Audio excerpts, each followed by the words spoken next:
So நீங்க இனிஷியலா வந்து உங்களோட ஓன் டர்ஃப் வந்து வச்சிருக்கும் போது அதை ப்ரமோட் பண்றதுக்கு வந்து ஒரு சில மார்க்கெட்டிங் ஸ்ட்ராட்டஜிஸ் வந்து ஃபாலோ பண்ணிருப்பீங்கல்ல, அது என்னவா இருந்தது அண்ட் எப்படி அந்த டர்ஃப் வந்துட்டு நீங்க ஒரு பிராண்டிங்கா எடுத்துட்டு வந்தீங்க?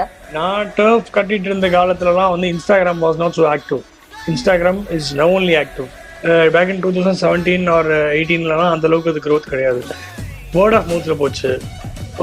டோர்னமெண்ட்ஸ் நிறைய கண்டக்ட் பண்ணுவோம். கார்பரேட் டோர்னமெண்ட்ஸ், லோக்கல் கல்லி டோர்னமெண்ட்ஸ், இந்த மாதிரி டோர்னமெண்ட்ஸ். ஒரு டோர்னமெண்ட் நடத்தணும்னா 20 டீம் வரும். ஒரு டீமுக்கு 10 பேர் அப்படின்னா 200 பேர் ஆயிடுச்சு. அவங்க மூலியமா வேர்ட் ஆஃப் மவுத்தில் போகும். அப்புறம் ஃபார் எக்ஸாம்பிள் ஆஃபர்ஸ் மாதிரி கொண்டு போகிறது. வி கிவ் இந்த பீரியடிக்கல் ஆஃபர்ஸ் மாதிரி கொடுப்போம். சம்மர்னா சம்மர் ஆஃபரு, விண்டர்னா விண்டர் ஆஃபர், அந்த ஆடி தள்ளுபடின்னு சொல்லுவாங்க. அந்த மாதிரி இதுக்குன்னு ஒரு கேட்டகரிஸ் இருக்கு. அந்த கேட்டகரி இப்போ Instagram is made very easy. Social media marketing வந்து நீங்கள் ஃபிங்கர் டிப்ஸில் இருக்கு. நான் உட்கார்ந்த இடத்துல இருந்து நான் இங்கிருந்து அமெரிக்காவில் கிளைண்ட் பிடிக்கலாம். It's all about a few minutes.